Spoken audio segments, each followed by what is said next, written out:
Good morning. तो कैसे हो आप? आज हम आए हैं एक नए वीडियो के साथ जिसका नाम है मोल प्रभाज, मोल अंश या मोल फ्रिक्शन। होता यूं है कि जब हम सॉल्यूशन बनाते हैं, सॉल्यूशन में ढेर प्रकार के हम कंपोनेंट यूज कर लेते हैं और जब हमें पर्सनली किसी सॉल्यूशन के कंपोनेंट का हमें मोल फ्रिक्शन निकालना हो या टोटल सॉल्यूशन का मोल फ्रिक्शन निकालना हो तो बहुत सारी प्रॉब्लम्स आती है। आज इस वीडियो में मैं आपकी उस सभी प्रकार की प्रॉब्लम्स को दूर करने के लिए आया हूं और उम्मीद करता हूं कि आप भी पूरे अच्छे तरीके से तैयार हो चुके हो इस वीडियो को देखने के लिए। तो चलिए अपनी पेन और कॉपी निकालिए और नोट्स बनाइए। स्टार्ट करने से पहले मैं कुछ आपको एक छोटी सी चीज बताऊंगा जो आप डेफिनेट अभी घर में कर रहे होंगे। छुट्टियों के चलते या घर पे रहते हैं तो हम डेफिनेट करते ही है। तो चलिए स्टार्ट करते हैं। हुआ क्या कि आज अचानक घर पे हो गया शरबत पीने का मन, नींबू पानी लेते हैं। चलो बहुत शरबत पी लिया, क्या करना था हमें? नींबू पानी। ठीक है भाई, नींबू पानी पीना था। ओके, तो नींबू पानी कैसे बनेगा? नींबू पानी कैसे बना? ये रहा है बीकर, ये लिया मैंने वाटर, ले लिया भाई। ठीक, ये हो गया वाटर। अब हुआ क्या, इसके अंदर मैंने क्या ऐड करी? ध्यान देते चलना। ये थी शुगर, ये शुगर को कर दिया है ऐड।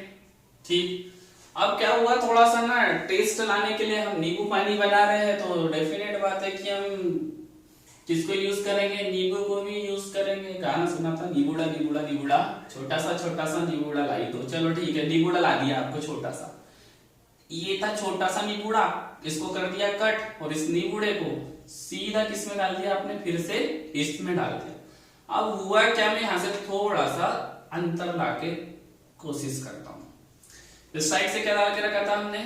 नींबू, और इधर से क्या है? शुगर, और ये क्या है हमारा? वाटर। तो अगर मैं ये शुगर को नंबर 1 दे दूं, ए बोल देता हूं, और इसको मैं नींबू के पास जो डाल रहा हूं इसको बी बोल देता हूं, और ये जो मैंने वाटर पहले से लेकर रख लिया उसको मैं बोल देता हूं सी। यानी हमने क्या क्या यूज किया? ए है हमारा शुगर, बी है हमारा लेमन, और सी क्या है हमारा? Water, H2O। अच्छा, ये तीनों को जब हमने क्या करा, तीनों को डाला और आपस में मिक्स कर दिया। आपस में क्या करा हमने? मिक्स कर दिया। अब जैसे ही मिक्स करा, जैसे भी मिक्स कर दिया, मिक्स करने से हमें क्या मिला? सॉल्यूशन। भाई हम जब इसको मिक्स कर देंगे तो एक मिक्सचर मिल जाता है जिसको हम बोलते हैं सॉल्यूशन। और सॉल्यूशन की प्रॉपर्टी कैसी होती है? होमोजीनियस, यानी सममांगी। अब आपको पता है कि जब सॉल्यूशन ले लिया है, होमोजीनियस इसकी प्रॉपर्टी है, सममांगी है। और सममांगी का मीनिंग क्या होता है? होमोजीनियस यानी सेम फेस, समान मात्रा में, समान तरीके से, सभी जगह ये समान होगा। अब सबसे बड़ी बात आ रही है कि सर आप इतना सारा समझाने से आप बताना क्या चाहते हो? तो भाई मैं छोटी सी बात बोलूंगा, छोटी सी बात बोलूंगा कि आपने क्या लिया? शुगर, लेमन और वाटर, तीनों को क्या किया? मिक्स। तीनों को मिक्स करने के बाद क्या बना? वो सॉल्यूशन बन गया। सॉल्यूशन कैसा बना? होमोजीनियस बना, क्योंकि आप जब आप देखते हो नींबू पानी बनता है तो उसमें जो नींबू का रस होता है, पानी, और ले हम किसको? शुगर पार्टिकल्स को। जब आपस में मिक्स कर लेते हैं कुछ समझ ही नहीं आता, वो तो हमें सिर्फ क्या दिखता है? सॉल्यूशन दिखता है। अब चूंकि मैं बोलूं कि जब मुझे ये सॉल्यूशन मिल गया तो किसकी मदद से बना है? इन तीन कंपोनेंट की मदद से। ये तीन क्या हो गए? ये हो गए मेरे पास कंपोनेंट। ये तीन मेरे पास क्या आ गए? कंपोनेंट। और इन कंपोनेंट की मदद से क्या हुआ? ये बनके तैयार हुआ है। अब चूंकि पूरे सिस्टम में बोल दिया कि भाई साहब मुझे क्या करना है? मुझे क्या करना है? जो बी है, सपोज दैट बी है, इस बी कंपोनेंट की मुझे किसी सॉल्यूशन में क्या ज्ञात करनी हो? क्वांटिटी निकालनी हो, या हो सकता है उसका परसेंटेज निकालना। ये भी तो पता हो कि मैंने कितना निकाला, कितना डाला हुआ है। तो ये जो हमारे 2 3 4 कंपोनेंट कितने भी हो सकते हैं। सपोज दैट अगर मैं चाय की बात कर लूं, उसके अंदर हम अदरक डाल देते हैं, हम उसके अंदर चाय पत्ती डाल देते हैं, हम शुगर डालते हैं, मिल्क डाल देते हैं, वाटर होता है और इलायची डाल देते हैं। ठीक, ये सब डाल के हम क्या कर लेते हैं, बना लेते हैं। बनाने के बाद में हमें सिर्फ एक सॉल्यूशन मिलता है, ना कि ये सब कुछ। तो सॉल्यूशन के अंदर क्या डाले थे, वो कंपोनेंट। अब आपसे पूछ लिया जाए कि इसमें अगर मान लीजिए भाई चाय बनी हुई है, चाय के अंदर चाय पत्ती जो डली थी उसका कितना एक्सट्रैक्ट निकल कर आया हुआ है, तो हम जो निकालेंगे उसके लिए मैं एक मेथड यूज करते हैं जिसका नाम होता है मोल प्रभाज, जिसको हम बोलते हैं मोल अंश, जिसको हम बोलते हैं मोल फ्रैक्शन, जिसको हम बोलते हैं मोल फ्रैक्शन। अब चूंकि याद रखिएगा पूरे सिस्टम में कि हमें जो मोल प्रभाज या मोल फ्रैक्शन निकालना है, हम पर्टिकुलर कंपोनेंट का भी निकाल सकते हैं और हम किसका निकाल सकते हैं, सॉल्यूशन का भी निकाल सकते हैं। याद रखिएगा जो हमें लिक्विड मिल रहा है, चाहे वो यहां से मिले, चाहे हम चाय का उदाहरण ले ले, तो जो सॉल्यूशन होता है ना, सॉल्यूशन कभी भी एक ही होता है। याद रखिएगा सॉल्यूशन कभी कैसा होगा, एक ही। लेकिन मैं किसकी बात करूं, मैं बोलूं कंपोनेंट। कंपोनेंट कैसे होते हैं, डिफरेंट होते हैं। कंपोनेंट कैसे होंगे, डिफरेंट टाइप के हो सकते हैं। तो हम इसी के साथ एक आज बहुत अच्छी शुरुआत करने वाले हैं और चल लेते हैं। सॉल्यूशन एक ही होता है पर कंपोनेंट हमारे डिफरेंट टाइप के हो सकते हैं। तो अगर इतनी कहानी अगर समझ आई हो तो ये मोल प्रभाज या मोल अंश या मोल फ्रैक्शन क्या है, इसी को थोड़ा समझ ले। तो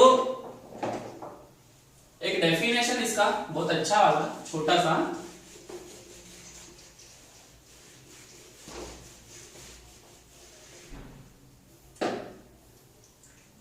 अगर इसकी बात कर लू तो मोल ऑफ कंपाउंड,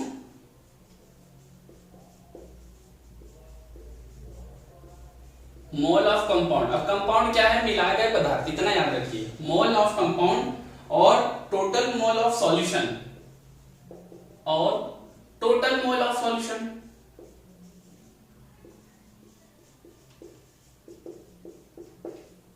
के अनुपात को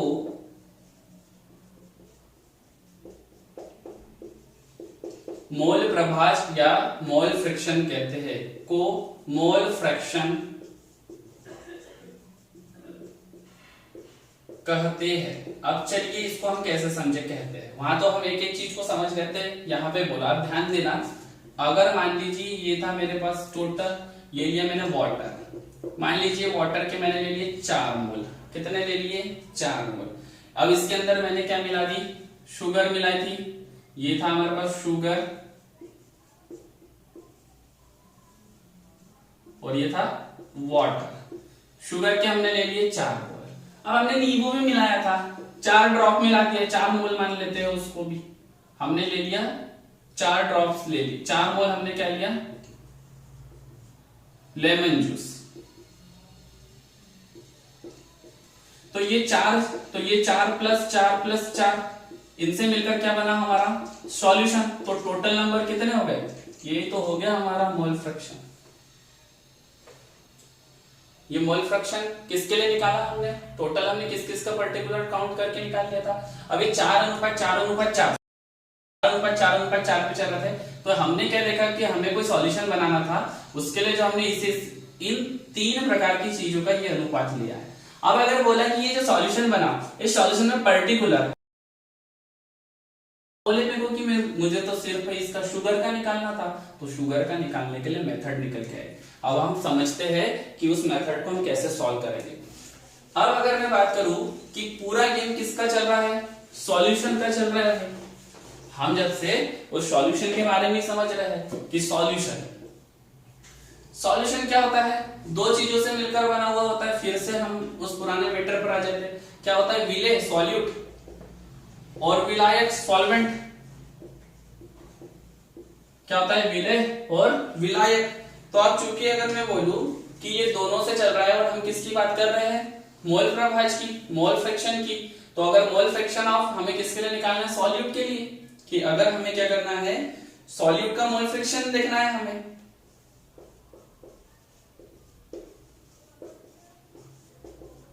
हमें क्या लिखना था, सॉल्यूट का मोल फ्रैक्शन। तो सॉल्यूट का मोल फ्रैक्शन हम कैसे ज्ञात करें? अगर कोई सॉल्यूशन रखा है और उस सॉल्यूशन में दो चीजें होती है, एक विलय होता है और एक विलायक होता है। अब उस उतने पूरे सॉल्यूशन में से अगर इतना सॉल्यूशन रखा है, इतने पूरे सॉल्यूशन में से मुझे सिर्फ क्या ज्ञात करना हो, विलय ज्ञात करना हो, तो कैसा करें? तो उसके लिए भी एक बड़ी अच्छी सी स्कीम आई निकल कर कि विलयन में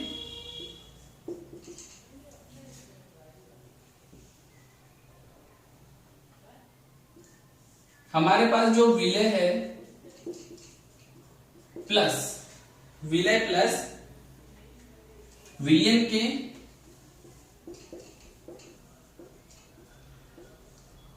मोल अनुपात को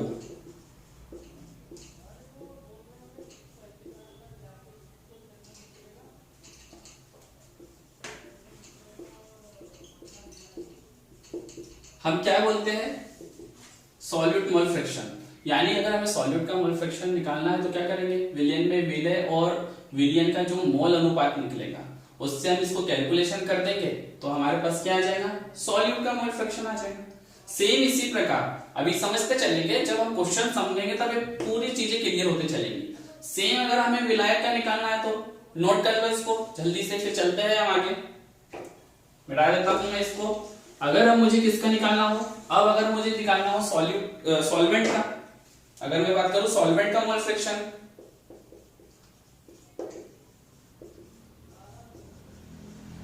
अगर मैं बोलूं कि मुझे विलायक का मोल प्रभाज निकालना है तो कैसे करेंगे, तो सेम ऐसे ही जो हमारे पास विलयन है,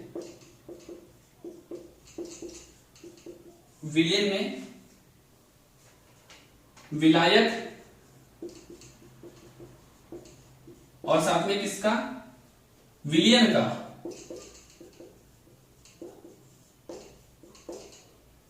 जो अनुपात बनेगा वही क्या रहेगा हमारे लिए, वो बन जाएगा सॉल्वेंट का मोल फ्रैक्शन। उम्मीद करता हूं कि ये दो चीजें आपको समझ आई हो कि कोई विलयन रखा था, ये बनके तैयार हो गया हमारे पास, मान लीजिए पूरा का पूरा क्या बन गया तैयार, ये सॉल्यूशन बन गया। अब सॉल्यूशन में कोई चीज मिलाई थी जो मान लेते हैं क्या हो गया, सॉल्वेंट टाइप था हमारे पास, कोई सॉल्वेंट था जिसमें कुछ मिला हो। अब सॉल्यूट प्लस सॉल्वेंट था तो सॉल्यूट का तो निकाल लिया, अब किसका निकालना था, सॉल्वेंट। तो इस सॉल्वेंट का स्पेशल निकालना है तो हम क्या कर रहे हैं, विलायक और विलयन दोनों के अनुपात को कैलकुलेट कर रहे हैं। तो फिर क्या निकल रहा है हमारे पास, सॉल्वेंट का मोल फ्रैक्शन निकल जा रहा है, मोल प्रभाज निकल जा रहा है। इतनी चीजें क्लियर हो गई है। चलिए आगे की ओर चल लेते हैं हम जल्दी से, अगर क्लियर हो गया हो तो आगे चलूं मैं, मिटा देता हूं इसको।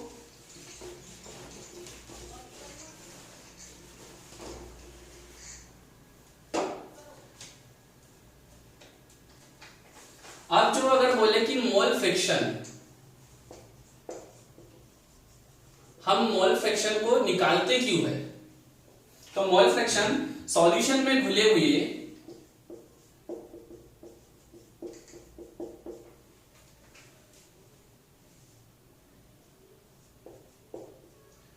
कंपोनेंट के लिए निकालते हैं।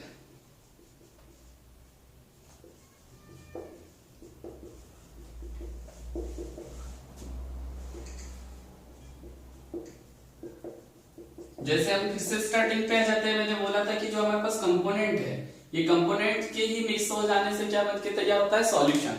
और हमें पर्टिकुलर कंपाउंड को जानना है, पर्टिकुलर कंपाउंड का हमें क्या निकालना है, मोल फ्रैक्शन। तो इसके लिए हम क्या करते हैं, मोल फ्रैक्शन सॉल्यूशन में घुले हुए कंपोनेंट के लिए निकालते हैं। जितने कंपोनेंट उसके अंदर मिक्स है तो हम ज्ञात करना चाहते हैं कि इसके अंदर इसकी क्या क्वांटिटीज हो, यानी एक्स वाई जेड जो भी हो। एक चीज क्लियर हो गई। अच्छा, जो हमारे पास में मोल फ्रैक्शन है, जो हमारे पास क्या है, मोल फ्रैक्शन, हम मोल फ्रैक्शन को यानी मोल प्रभाज को हम जीटा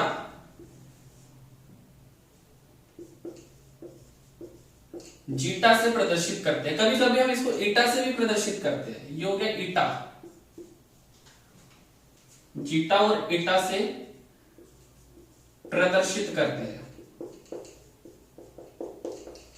ये हो गए दो चीजें, और हमारे पास क्या, मोल फ्रैक्शन को जीटा और किससे प्रदर्शित कर देते हैं, ईटा से। अधिकतर टाइम आपको कौन मिलेगा, ये मिल जाएगा जीटा, लंबा सा x.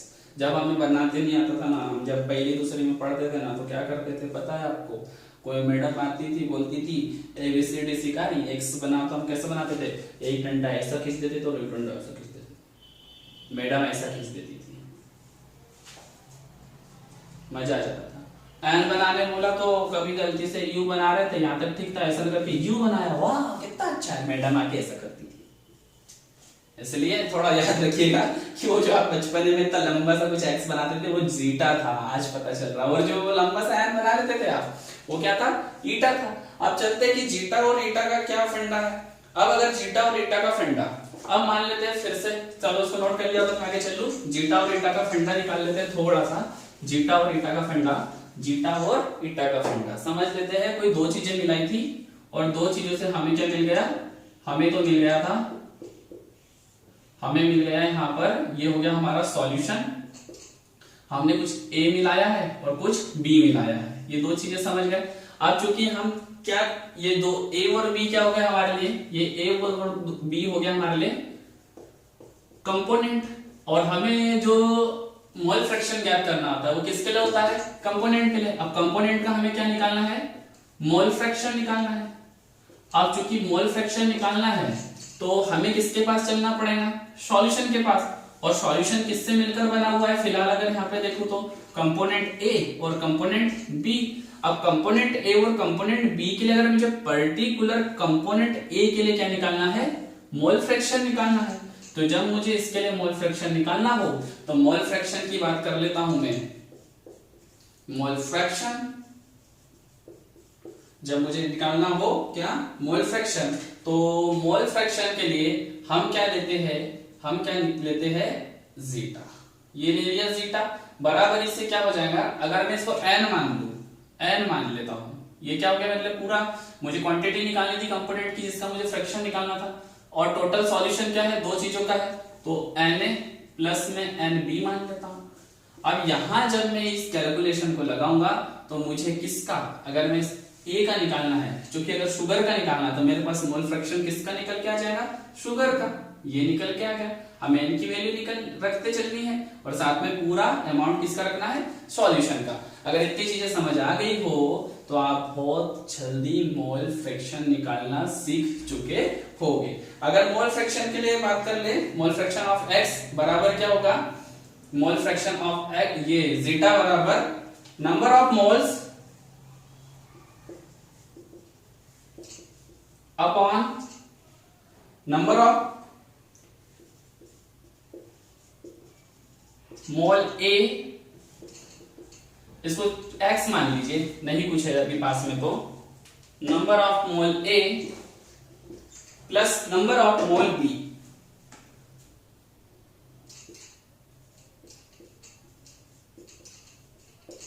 Plus number of mole B, ये हो गया हमारे पास में तैयार। अगर हम इसे सॉल्व करने की कोशिश करें तो कैसे सॉल्व करें, तो सॉल्व करने के लिए एक छोटी सी यहाँ पे ट्रिक लेके चलते हैं कि अगर मान लीजिए मैंने A की क्वांटिटी 1 मिलाई है, इसको मिला लेता हूँ, बहुत सरल तरीके से समझेंगे थोड़ा सा। सपोज दैट हमने कोई एक कंपोनेंट लिया था और A की क्वांटिटी कितनी थी हमारे पास में, 1 मिलाई थी। B की क्वांटिटी हमने कितनी ली है, B की क्वांटिटी 3 ली है। अब बोला कि टोटल ऑफ सॉल्यूशन की अगर मैं बात करूं, और ये जो सॉल्यूशन था ये क्या हमारे पास, सॉल्यूशन, तो सॉल्यूशन किससे मिलके बना है, कंपोनेंट, कंपोनेंट A से और कंपोनेंट B से। कंपोनेंट A की क्वांटिटी कितनी है, 1 है, प्लस कंपोनेंट 3 B की क्वांटिटी 3, दोनों को जोड़ दे तो 4, यानी सॉल्यूशन की वैल्यू कितनी बन रही है, 4। अब मोल प्रभाव पर्टिकुलर कंपोनेंट के लिए निकालना था, तो पर्टिकुलर कंपोनेंट यदि लेना है मुझे A का लेना है तो कितना बन जाएगा, 1 के लिए हम निकालेंगे इसके साथ वैल्यू रख के, B के लिए कितने निकालेंगे, 3 के लिए वैल्यू निकलेंगी। तो चलो निकाल के देखते हैं कैसे निकलेगा। अगर मोल फ्रैक्शन मुझे निकालना था A के लिए, तो मोल फ्रैक्शन, हमें मोल फ्रैक्शन किसके लिए निकालना था, मोल फ्रैक्शन निकालना था हमें A के लिए, कंपोनेंट A के लिए, यानी जीटा A बराबर से। अब बोला n की वैल्यू क्या आ रही थी भाई, n की वैल्यू A है और A की वैल्यू कितनी है, 1 तो 1 upon Na plus Nb, Na plus Nb यानी हमारे पास जो हम बात कर रहे हैं किसकी कर रहे हैं, moles of molecule A plus moles of molecule moles number of mole A plus number of mole B। यानी हमने क्या करा, यहां पर ले लिया, ये था हमारे पास 1 और 3 की वैल्यू कितनी बन गई 4। तो अगर मैं बोलूं कि कोई मेरा कंपोनेंट A था, कंपोनेंट A जब अगर रखा हुआ था तो कंपोनेंट A की वैल्यू कितनी निकल के आ गई 0.25, ये बनकर आ गया। यानी कंपोनेंट A के लिए हमारा मोल फ्रैक्शन कितना निकल गया 0.25। अगर सेम मुझे ऐसे ही मोल फ्रैक्शन कंपोनेंट B के लिए निकालना हो तो कंपोनेंट B के लिए कैसे निकलेगा, चलो इसको मैं मिटा दूं, थोड़ा हमारे पास फॉर्मूला भी समझ आ गया है हमको। अब कंपोनेंट B के लिए यदि जब निकालना था तो कंपोनेंट B के लिए जाएगा जीटा B बराबर से B की वैल्यू कितनी चलेगी भाई, N की वैल्यू यहाँ पर रखेंगे हम 3 अपॉन 4, तो कितना हो जाएगा 0.75, ये निकल कर आ गया। अब अगर मान लीजिए ये तो पर्टिकुलर कंपाउंड के लिए निकला हुआ था, ये हमारे लिए पर्टिकुलर कंपाउंड के लिए निकल गया, यहां पर निकल चुका है। अब अगर मैं बोलूं कि पर्टिकुलर कंपाउंड के बाद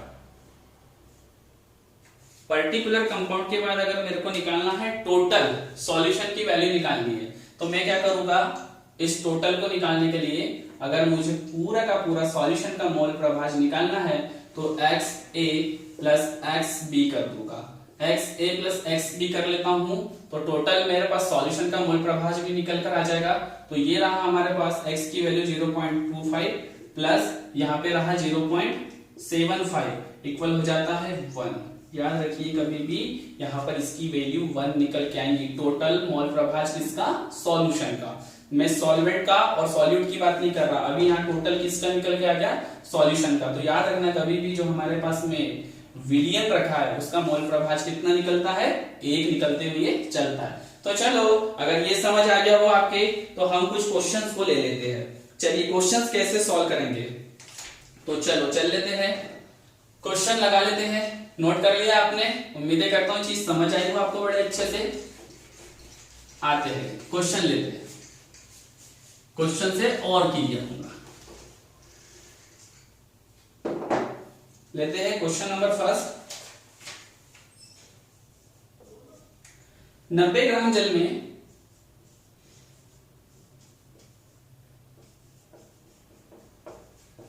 90 ग्राम जल में 4 ग्राम NaOH 4 ग्राम NaOH विलेय है।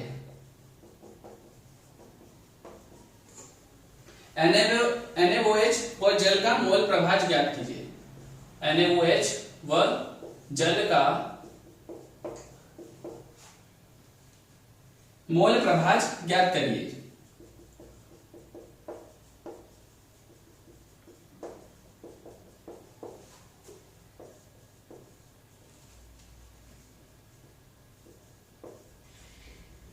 चलिए सबसे पहले तो हम ये चीज समझ लेते हैं कि इसमें हमारे पास कंपोनेंट कौन है और हमारे पास पूरा का पूरा सॉल्यूशन क्या बन के निकल रहा है। अब हमने क्या बोला, 90 ग्राम जल में 4 ग्राम NaOH विलेय है, ये लिया एक बीकर, इसके अंदर हमने कितना ले लिया, ये रहा हमारे पास में 90 ग्राम वाटर, उसके अंदर क्या है विलेय, उसके अंदर हमारे पास में NaOH विलेय है, ठीक है, कितना, वो भी 4 ग्राम। तो ये रहा हमारे पास में 4 ग्राम NaOH। अब चूंकि आप देख रहे हो कि जब ये NaOH प्लस वाटर यानी टोटल क्या है, ये NaOH प्लस ये हमारे पास है वाटर, और इससे जो हमको मिला, जो कंप्लीट बन के मिला, वही क्या था, हमारा वाला सॉल्यूशन था। भाई नमक और जल का घोल हुआ, यही हमारे पास सॉल्यूशन हुआ। अब चूंकि वो बोलना चाहता है कि जल का मोल प्रभाज ज्ञात करिए और किसका, NaOH का मोल प्रभाज ज्ञात करिए। तो जब जल का और NaOH का मोल प्रभाज ज्ञात करना है तो यहां से चालू होता है पूरा सिस्टम कि हम इसे कैसे ज्ञात करेंगे। तो चलो आ जाते हैं, हम ले लेते हैं, दिया है 90 ग्राम जल है हमारे पास, दिया है 90 ग्राम क्या है हमारे पास, वाटर है, ठीक है, और 4 ग्राम ये हो जाता है 4 ग्राम हमारे पास में NaOH, ये निकल कर आ गया। आप बोले कि हमें मोल संख्या ज्ञात करनी है सबसे पहले, तो मोल संख्या ज्ञात करने के लिए मोल संख्या यदि हमको निकालना, तो मोल संख्या के लिए एक फॉर्मूला होता है, मोल संख्या बराबर ग्राम में मात्रा अपॉन अनुभाग। ये हो गया इसके लिए फॉर्मूला। मोल संख्या निकालनी है। अभी मोल संख्या देखिए कैसे निकालेंगे। मोल संख्या बराबर हो जाएगा हमारे पास में मास अपॉन मॉलिक्यूलर मास।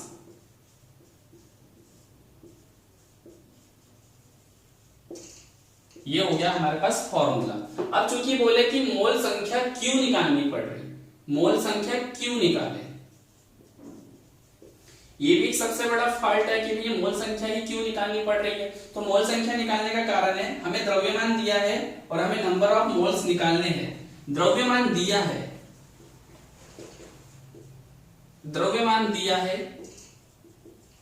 और हमें क्या निकालना है, नंबर ऑफ मोल्स निकालने हैं।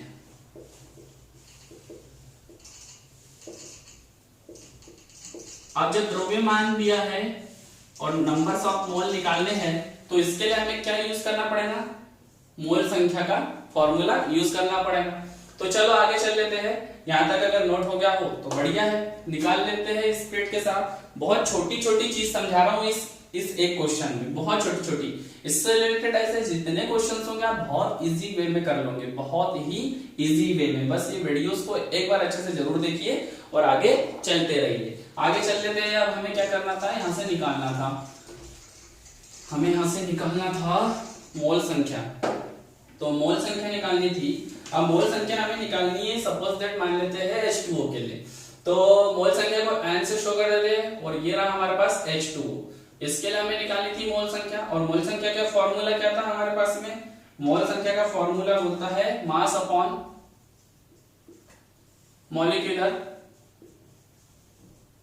वेट, सॉरी मॉलिक्यूलर मास या मॉलिक्यूलर वेट। तो NH2O बराबर इसे ये बन गया। मास कितना है टोटल इसके पास में, 90 ग्राम।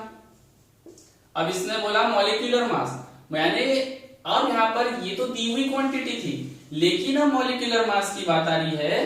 तो अगर मैं बोलूं कि ये जो H2O है इसका मॉलिक्यूलर मास निकालना है, अनुभार निकालना है, तो ये किस किस से मिलकर बना हुआ है, हाइड्रोजन से मिलकर बना हुआ है और ऑक्सीजन से मिलकर बना हुआ है। अब चूंकि हाइड्रोजन कितने हैं यहाँ पर 2, अब इसका द्रव्यमान बोलूं तो हाइड्रोजन का द्रव्यमान होता है 1 और ये कितने हैं 2, तो बराबरी से कितने हो गए ये 2।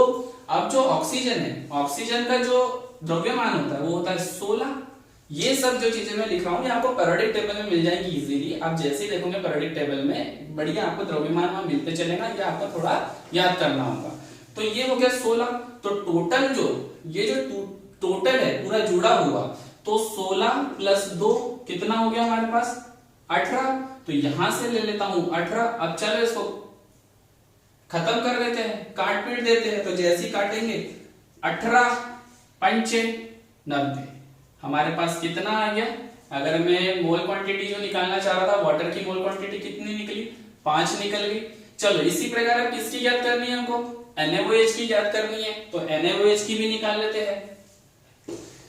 NaOH की निकालना है हमको,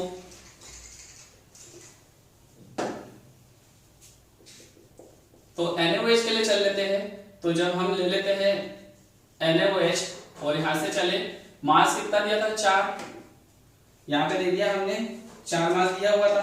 और NaOH की जब बात करें तो किस किस से मिलकर बना है, सोडियम से, ऑक्सीजन से, हाइड्रोजन से। सोडियम का होता है 23, ऑक्सीजन का होता है 16 और हाइड्रोजन का होता है 1। जब तीनों को प्लस कर देंगे तो कितना निकल के आ जाएगा, 40 निकल कर आ जाएगा। 40 निकल कर आ गया। तो यहां से मैं जैसे इसको कर लेता हूं, अब इसको हम काटने का नंबर आ जाता है, काट लेते हैं। तो क्या हो जाएगा हमारे पास में 0.1, ये हो गया हमारे पास में निकल कर आ गया। यानी अगर H2O की बात कर रहा था तो कितना आ रहा था 5 और हमारे पास में NaOH का कितना आ रहा था 0.1। अब हमें क्या करना है, NaOH और जल का मोल प्रभाज ज्ञात करना है। हमने क्या निकाल लिया अभी, मोल संख्या निकाल ली है। अब हमें क्या ज्ञात करना है, मोल प्रभाज ज्ञात करना है। तो चलिए मोल प्रभाज निकाल लेते हैं जल्दी से। किस किस का मोल प्रभाज निकालना था हमको, हमें निकालना था NaOH का और वाटर का। तो अब लगाते हैं फॉर्मूला। N1 की और N2 की वैल्यू हमारे पास निकल चुकी है, N1 और N2 की वैल्यू हमारे पास में निकल चुकी है। हम निकालेंगे अब जो मोल फ्रैक्शन है, मोल प्रभाज हमें निकालना था, मोल प्रभाज हम निकालेंगे जल का। तो चलिए आ जाते हैं जल्दी से अब जल के मोल फ्रैक्शन के पास। मोल फ्रैक्शन ऑफ H2O,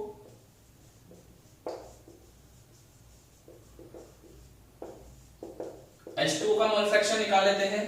तो फॉर्मूला हो जाएगा N1 upon N1 plus N2, या Na ले लो, उसको अगर आप A मान रहे हो तो, या 1 ले लो, कोई प्रॉब्लम नहीं है। अगर मैं कंपोनेंट A ले लूं, B ले लूं, तो भी वही हमारा आंसर निकल के आने वाला है। N1 यानी H2O का कितना आया था हमारे पास में, 5 निकल के आया था, अपॉन, अब अगर बात कर रहे हैं N1 प्लस N2, तो N1 की वैल्यू कितनी आई थी, 5 प्लस 0.1 यानी हो गया 5.1। ये हो गई हमारे पास में किसकी वैल्यू है, ये N2 प्लस N1 की। अब चूंकि N2 प्लस N1 की वैल्यू हमें पुट करनी है, तो हम कर देते हैं तुरंत ही पुट 5.1, तो वैल्यू का आंसर निकल के आता है 0.981। आप थोड़ा कैलकुलेशन कर लीजिएगा जल्दी से, 0.981। अब चूंकि मोल फ्रैक्शन निकालना था, तो ये किसका निकल गया, ये निकल गया मोल फ्रैक्शन H2O का। ये रहा हमारे पास में मोल फ्रैक्शन किसका है, ये हो गया मोल प्रभाज, ये हो गया मोल प्रभाज हमारे पास किसका, H2O का मोल प्रभाज निकल चुका है क्वेश्चन के अनुसार। अब हमें किसका निकालना था, मोल फ्रैक्शन ऑफ NaOH। तो NaOH का निकालना था, तो यहां से चलेंगे, N2 माना था उसको हमने, N2 N1 प्लस N2 चल लेते हैं। N2 की वैल्यू कितनी थी, 0.1 अपॉन 5.1। कैलकुलेशन जब करी तो कैलकुलेशन में निकल के आता है आंसर 0.019, और ये 0.019 किसका मोल फ्रैक्शन है भाई, ये 0.019 मोल फ्रैक्शन हो जाता है हमारे पास किसका, NaOH का। अब चूंकि ये तो इन दोनों का मोल फ्रैक्शन निकल गया, अब टोटल मोल फ्रैक्शन निकालना हो, टोटल मोल फ्रैक्शन किसका निकाल रहे हैं, total mole fraction of solution का। तो टोटल मोल फ्रैक्शन निकाल लेते हैं, ये नोट हो गया। चलिए यहां से इसे मिटा देता हूं जल्दी से। अब निकाल लेंगे हम टोटल मोल फ्रैक्शन। एक एक स्टेप इसमें मैं आपकी क्लियर करते जा रहा हूं, क्योंकि इसके बाद जो क्वेश्चन होगा मैं थोड़ा स्पीड में हल कर दूंगा। अगर मैं बोल दूं कि टोटल मोल फ्रैक्शन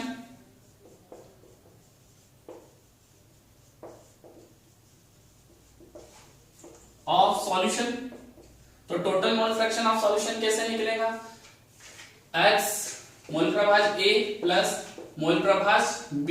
तो मोल प्रभाज A यानी हम क्या लिया, वाटर लेके रखा था, और इसको क्या मान लिया था हमने, NaOH माना हुआ था। तो वाटर का कितना निकल कर आया था हमारे लिए, वाटर का निकला था 0.981, और प्लस क्या कर लू मैं 0.019, और जब इन टोटल दोनों का करता हूं तो आंसर निकल कर आता है मेरे पास में, आंसर निकल कर आ जाता है मेरे पास में 1। आप इसकी कैलकुलेशन ले लेना, कितना निकल के आता है, 1 आ जाता है। तो विलियन में सभी कंपाउंड का मोल फ्रैक्शन हमेशा एक होता है, याद रखिए। जो विलियन है, विलियन में हमेशा सभी कंपोनेंट का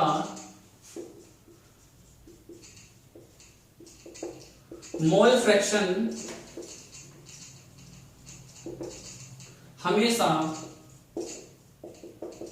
एक होता है। और ये क्वेश्चन कई बार बन जाता है, यहीं से बहुत सरल सा क्वेश्चन बना देते हैं कि सॉल्यूशन में पूरे कंपोनेंट का मोल फ्रैक्शन की वैल्यू क्या होगी। हम क्या सोच लेते हैं निकालते हुए, अरे इसमें तो वाटर का ऐसा आएगा, इधर ऐसा आएगा, क्वेश्चन दे देगा पूरा का पूरा और बोल दे कि पूरा, सपोज जो क्वेश्चन लिखा था वो पूरा क्वेश्चन दे दे और आपसे बोल दे कि इसमें विलियन का मोल फ्रैक्शन, सॉरी पूरे कंपोनेंट का मोल फ्रैक्शन कितना है, विलियन के सभी कंपोनेंट का मोल फ्रैक्शन कितना है, तो उसका आंसर होगा 1। हम क्या करेंगे, उधर H2O का अलग निकालने की कोशिश करेंगे, NaOH का अलग निकालेंगे। अगर क्वेश्चन ऐसा है तो कभी याद रखना, विलियन के जो सभी कंपोनेंट्स है उसका मोल फ्रैक्शन 1 ही आएगा, ये इसकी खासियत है। तो यहीं से हमारा क्वेश्चन राइट हो जाता है। आगे की बात कर लेते हैं, एक क्वेश्चन और लेके चल लेते हैं और वीडियो को आगे बढ़ाते हुए एक क्वेश्चन और।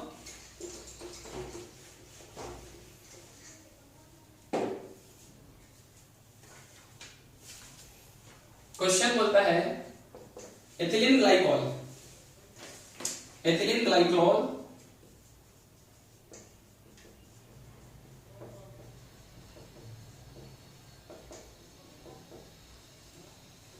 C2H6O2 के मोल अंश की गणना करो। मोल अंश या मोल फ्रैक्शन या मोल प्रभाज तीनों एक ही चीज है कि मोल अंश की गणना करो।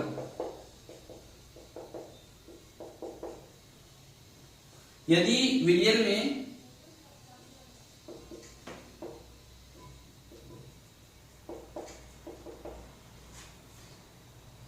C2H6O2 एथिलीन ग्लाइकॉल का 20%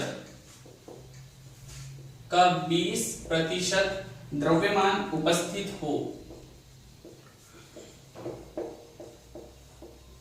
चलिए चल लेते हैं इस क्वेश्चन को लेकर। ये दो क्वेश्चन बहुत आपकी हेल्प करेंगे। आगे चल लेते हैं। अब हमें बात कर लेते हैं, दिया है N1 की वैल्यू कितनी दे दी हमको, N1 की वैल्यू दी हुई है 20 ग्राम, जो कि क्या है C2H6O2, ये हो गया इथिलीन ग्लाइकॉल, ये हमारे पास में दिया हुआ है। N1 की वैल्यू कितनी आ गई हमारे पास में 20 ग्राम। अब नोट कर लो, यदि सिर्फ सॉलिड दिया है तो हम सॉल्यूशन की मात्रा, यहाँ पे हमारे पास सॉल्यूशन की मात्रा दी नहीं है, सिर्फ सॉलिड दिया है। तो यहां पर आपके लिए एक चीज और नोट करने वाली, पॉइंट नोट करने वाला, यदि सिर्फ सॉलिड दिया हो तो कभी भी सिर्फ सॉल्यूट दिया हो तो सॉल्यूशन की मात्रा 100 ग्राम मानते हैं। सॉल्यूशन की मात्रा 100 ग्राम अपने मन से ही मान लीजिए, बस सिर्फ हमें 100 ग्राम मानना है, मानकी पे चलना है और हमें आंसर लेकर आना है। तो चलो, जब हमारे पास में ये निकल कर आ चुका हो, यानी सॉल्यूशन हमारे पास कितना है 100 ग्राम, उसके अंदर क्या मिला हुआ है 20 ग्राम, टोटल तो सॉल्यूशन, टोटल सॉल्यूशन कितना माना, टोटल सॉल्यूशन हमने कितना माना भाई 100 ग्राम। अब 100 ग्राम मान लिया है तो 100 ग्राम में 20 ग्राम क्या मिला हुआ है एथिलीन ग्लाइकॉल। तो हमें क्या निकालना है, सॉल्यूट निकालना है, सॉरी सॉल्वेंट निकालना है। अब सॉल्यूट है हमारे पास, सॉल्यूट है हमारे पास 20 ग्राम, हमें क्या निकालना है सॉल्वेंट निकालना है। सॉल्वेंट की वैल्यू नहीं दी है, सॉल्वेंट की वैल्यू हमें निकालना था, लेकिन सॉल्यूशन हमने कितना माना, सॉल्यूशन मान लिया हमने 100 ग्राम। तो हम क्या करेंगे, सॉल्वेंट बराबर सॉल्यूशन माइनस सॉल्यूट, तो 100 माइनस 20 बराबर 80, यानी 80 ग्राम क्या हो गया हमारे पास में, इसकी वैल्यू निकल गई 80 ग्राम। किसकी, सॉल्वेंट की वैल्यू आ गई 80 ग्राम। अब आपको सॉल्वेंट भी पता चल चुका है कि सॉल्वेंट कितना है, और इसी की बेस पे हमको क्या हल करना है, अब हमें हल करना है इस क्वेश्चन को। तो चलो आगे चल लेते हैं। नोट कर लिया, ओके, मिटा देता हूं, चलो जल्दी से मिटा दिया भाई हमने इसको। ये जिसको बहुत कंफ्यूजन आता हो ऐसे क्वेश्चंस में, ये उसके लिए बहुत अच्छा तरीके से समझा रहा हूं, बहुत अच्छे से। तो N1 की वैल्यू आ गई हमारे पास में 20 ग्राम, N2 की वैल्यू निकल गई हमारे पास 80 ग्राम। अब चूंकि हमें क्या करना है, मास दिया है तो मोल निकालना है, हमें मास दिया है, ये हो गया हमारे पास मास, द्रव्यमान दिया है, हमें क्या निकालना है, मोल निकालना है। तो मोल निकालने के लिए अब आपको पता है कि इसके पहले वाले क्वेश्चंस में आप अच्छे से सीख चुके हो। तो चलिए 2 मिनट के लिए रोक दो वीडियो और आप अपने से बिल्कुल आगे हल करो। तो N1 की वैल्यू ले लेते हैं C2H6O2 इथिलीन ग्लाइकोल के लिए ले लेते हैं, तो हो जाता है 20। अब चूंकि यहाँ पर क्या है, कार्बन हाइड्रोजन, यहाँ पे हमें द्रव्यमान रखना है और ऑक्सीजन, तो कार्बन का होता है कितना, हमने जमीन देखा था 12, और ऑक्सीजन हाइड्रोजन का होता है 2, और ऑक्सीजन कितना होता है 16। अब ये कितने मॉलिक्यूल 2 और ये कितने हैं 2, यानी 24 प्लस 2 प्लस 32, टोटल कितना हो जाता है हमारे पास में, टोटल ले लेते हैं इसको टोटल वैल्यू इसकी निकल के आ जाती है हमारे पास में 62। देख लेते हैं निकाल कर। हाँ जी बिल्कुल 62 वैल्यू निकल के आ गई हमारे पास। वैल्यू हमारे पास 62 निकल कर आ चुकी है। क्या सच में हो रही है? ले लेते हैं। 24 32 2 कितनी हो जा रही है? 4 और 4 8 ही हो रहा है। ये तो 58 ही हो रहा। तो फिर गड़बड़ किधर हो गया? सोचो थोड़ा सा। हाइड्रोजन 6 है, 2 नहीं है। याद रखिए हाइड्रोजन कितने हैं, थोड़ा ध्यान दो क्वेश्चन में। हाइड्रोजन 6 है हमारे पास। यहाँ मैं जैसे ही 6 लगाऊंगा आंसर निकल के जल्दी से आ जाएगा हमारे पास। कैसे? देखिए 6 और 4 10 और 2 12 के 2 और ये हो गया 62। थोड़ा ध्यान दीजिए इधर भी, ऐसा नहीं कि हम फ्लोरेंसी में चल रहे हो। थोड़ा क्वेश्चन पे ध्यान दिया करो कि इतने ग्लाइकॉल दिया, हाइड्रोजन 6 है, 2 नहीं थे। थोड़ा बिल्कुल। अब जब यहाँ पे निकालना है तो चलो जल्दी जल्दी निकाल लेते हैं। तो यहाँ से जैसे ही निकालना था हमें 62 कर देते हैं। तो जो वैल्यू निकल के आनी है वो हो जाती है हमारे पास में 0.322। ये हो गया हमारे पास वैल्यू किसकी? ये हो गई ग्लाइकॉल की। किसके लिए? ग्लाइकॉल की निकल गई। अब N2 की वैल्यू निकालनी थी तो N2 की वैल्यू के पास चल लेते हैं। N2 है हमारे पास में कौन? जल बन गया, वाटर। और वाटर के लिए जब निकालेंगे तो चल लेते हैं। कितना निकल रहा था? 80 ग्राम अपॉन 18। यहां से निकल जाएंगी तुरंत वैल्यू 4.444। क्योंकि 18 कैसे हुआ? हाइड्रोजन हमारे पास में 2, तो 2 मान लेते हैं कि द्रव्यमान 1 होता है, प्लस हमारे पास ऑक्सीजन का द्रव्यमान होता है कितना? 16, बराबर इसे हो गया 18। और ये रहा ये 18, और इसी से हमने इसको कैलकुलेट कर दिया तो निकल कर आ गया हमारे पास। तो ये हमारे पास दोनों के क्या निकल गए? अभी मोलस निकल चुके हैं। अब हमें मोल फ्रैक्शन निकालना था। मोल फ्रैक्शन निकालना है टोटल किसका? हमें निकालना है इथिलीन ग्लाइकॉल का और जल का। तो चलो दोनों का निकाल लेते हैं मोल फ्रैक्शन। मोल फ्रैक्शन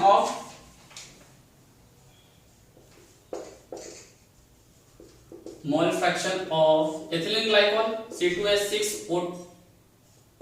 यहां से चल लेते हैं बराबरी से। N1 की वैल्यू कितनी आ रही थी? N1 की वैल्यू हमारे पास आई थी 0.322 अपॉन, अब हमें निकालना था N1 प्लस N2 की वैल्यू, तो N1 प्लस N2 निकालना था। N1 की वैल्यू आई थी 0.322 प्लस यहाँ पर ले लेते हैं 4.444, बराबरी से जब कैलकुलेशन कर लेते तो आता है 4.766।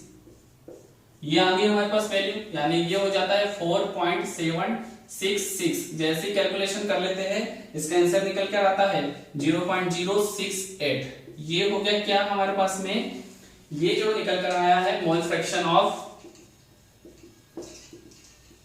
ये मोल फ्रैक्शन किसका हो गया? ये हो गया हमारे पास में C2H6O2 का। अब यहां पर चल लेते हैं, हम फिर से ले लेते हैं मोल फ्रैक्शन ऑफ H2O। तो मोल फ्रैक्शन ऑफ H2O निकालते हैं। यहाँ पे N2 की वैल्यू कितनी आई थी? 4.444 upon N1 plus N2। Solution की वैल्यू जो निकल रही थी वो है हमारे पास 4.766। जो टोटल वैल्यू निकलनी है और टोटल वैल्यू होंगी 0.932। ये हो गई हमारे पास टोटल वैल्यू किसकी? ये हो गया मोल फ्रैक्शन ऑफ H2O, ये निकल गया। अब चूंकि हमें पूरे सॉल्यूशन की total mole fraction of solution भी निकालना है, तो नोट कर लीजिए इसको, जल्दी से देख लेते हैं total mole fraction of solution.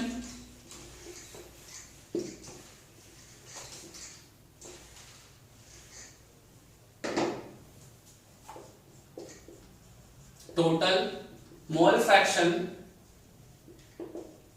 Of solution, तो बराबर इससे हो जाएगा, चल लेते हैं दोनों की वैल्यू निकाल के रख लेते हैं। कितनी आई थी? 0.068 प्लस 0.932। ये जो हमारे पास था ये है हमारे पास इथिलीन ग्लाइकॉल, और ये रहा वाटर। दोनों की वैल्यू निकलती है 1, और ये रहा पूरे कंपोनेंट का मान। मुझे लगता है कि हम 3 क्वेश्चंस को धीमे धीमे हल करते आए, तीनों में जो टोटल ऑफ फ्रैक्शन निकला सॉल्यूशन का वो 1 होता है।